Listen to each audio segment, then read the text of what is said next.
sebelum dan sesudah makan harus mengucapkan bismillah dan alhamdulillah, dan juga mengucapkan doa sebelum dan sesudah makan. Perlu kalian tahu bahwa ucapan syukur kita itu juga tertuang di sila dalam Pancasila.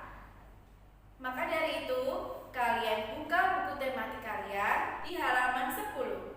Oke, di halaman 10 itu ada lambang sila dari Pancasila yang pertama. Sila Pancasila yang pertama bunyinya apa? Ayo, masih ingat? Ya, bunyinya adalah ketuhanan yang Maha Esa. Nah, seperti yang ada di slide berikut, sila pertama Pancasila yaitu ketuhanan yang Maha Esa. Nah, contoh dari sila pertama yang selalu kita terapkan sehari-hari yaitu 1. Beribadah. Jadi, kalian sholat setiap hari 5 waktu itu merupakan contoh penerapan dari sila pertama Pancasila. Kemudian bersyukur, berdoa, itu juga merupakan penerapan dari sila pertama Pancasila. Nah, sila pertama pada Pancasila dilambangkan dengan simbol bintang.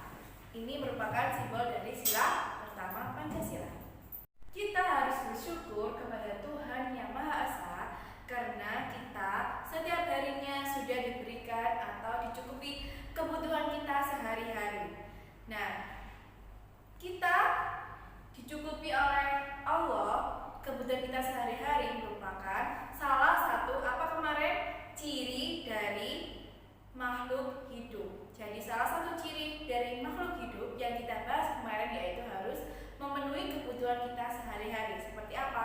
Makan, bernafas, dan tempat tinggal. Nah, slide selanjutnya yaitu kebutuhan makhluk hidup untuk tumbuh dan berkembang.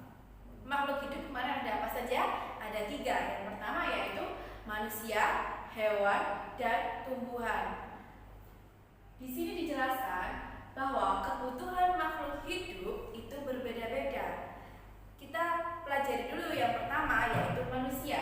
Di sini manusia memerlukan udara untuk kita bernafas. Kemudian yang kedua yaitu air untuk kita minum.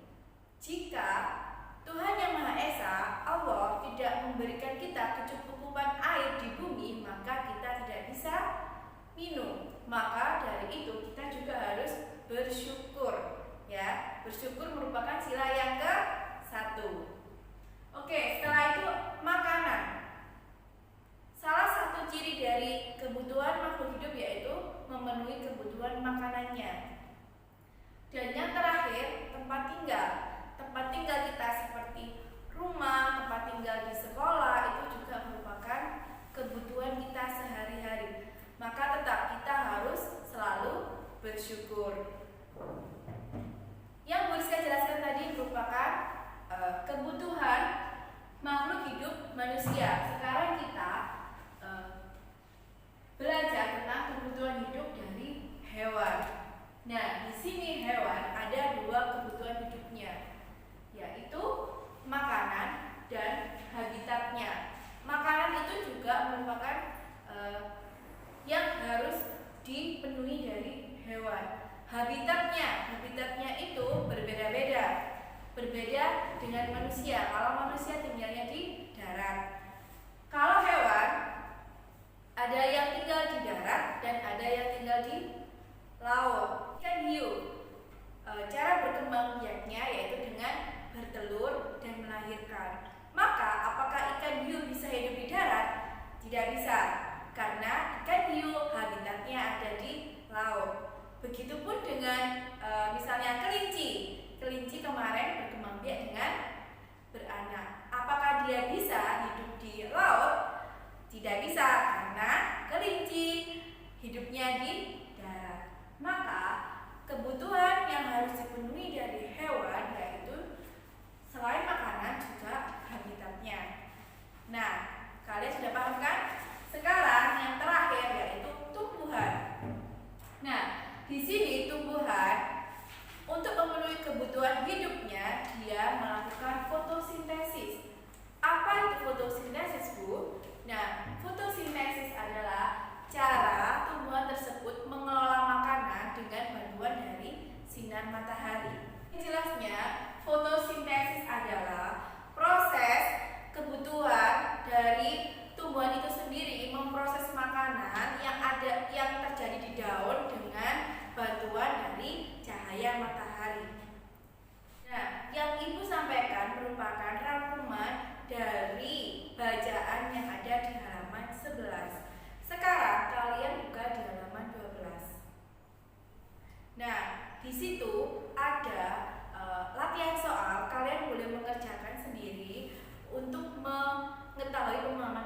yang sudah Bu Rizka sampaikan, yaitu tentang apa? Mengetahui apa arti kosakata, habitat, fotosintesis, dan sumber energi. Atau kalian juga bisa latihan soal itu, yaitu apa? Cara atau kebutuhan dari makhluk hidup itu sendiri. Nah, setelah ini kita akan belajar tentang hitungan atau bilangan yang kemarin Bu Rizka kerjakan. Masih ingat tentang cara membaca bilangan ini? Nah, di sini sudah ada angka bilangan 3463. Nah, 3 menempati tempat ribuan, 4 menempati tempat ratusan, 6 menempati tempat puluhan, dan 3 menempati tempat satuan. Sehingga kita baca 3463. Nah, setelah kita belajar tentang tempat bilangan, sekarang kita akan belajar cara menghitung bilangan tersebut. Ya, di sini ada kumpulan dari kubus yang satu paket ini, ya, yang pertama ini berjumlah 100. Jadi kalau di sini lapisnya ada 2, kumpulan kubusnya ini berarti ada 200. Kemudian yang kalau ini merupakan dari puluhan. Kenapa kok ini 10? Kita bisa hitung 1, 2, 3, 4, 5, 6, 7, 8, 9, 10. Jadi di sini ada 10 kubus.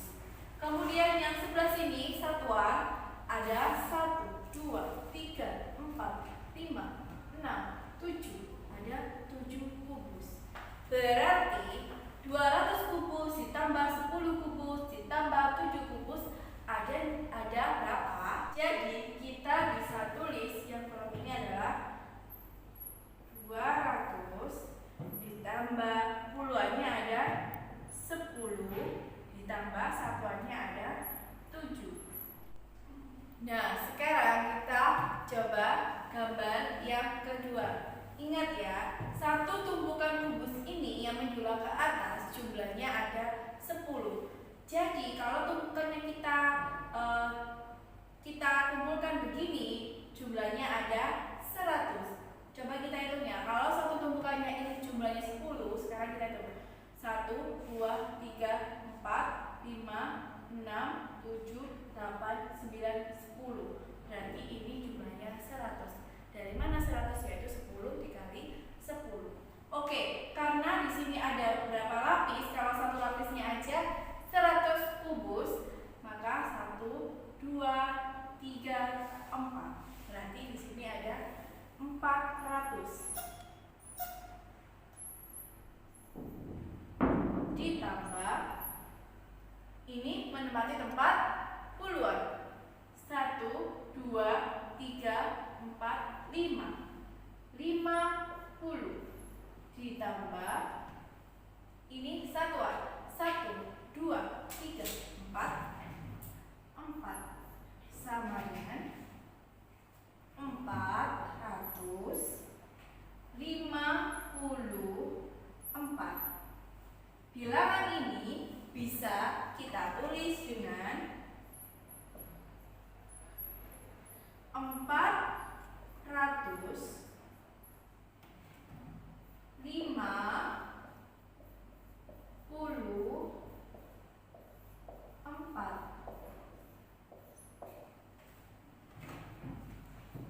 Nah, penjelasannya Bu Rizka tadi bisa kalian lihat di buku tematik halaman 14.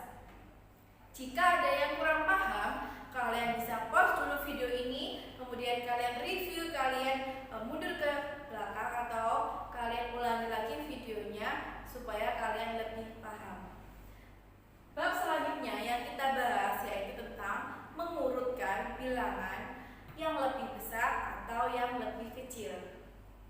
Nah, yang terakhir kita akan belajar tentang mengurutkan bilangan yang lebih besar sampai bilangan yang terkecil atau sebaliknya dari yang terkecil ke yang lebih besar. Nah, di sini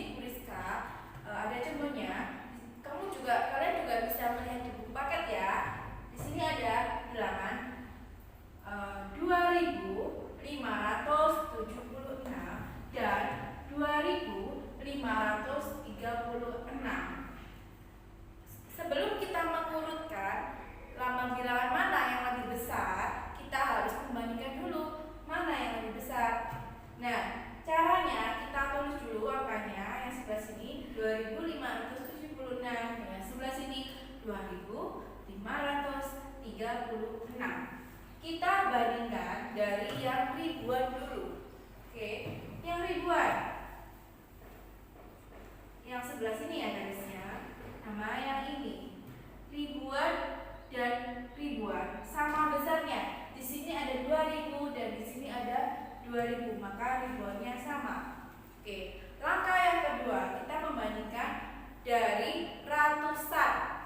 Di sini ada 500, di sini juga ada 500, maka ratusan sama.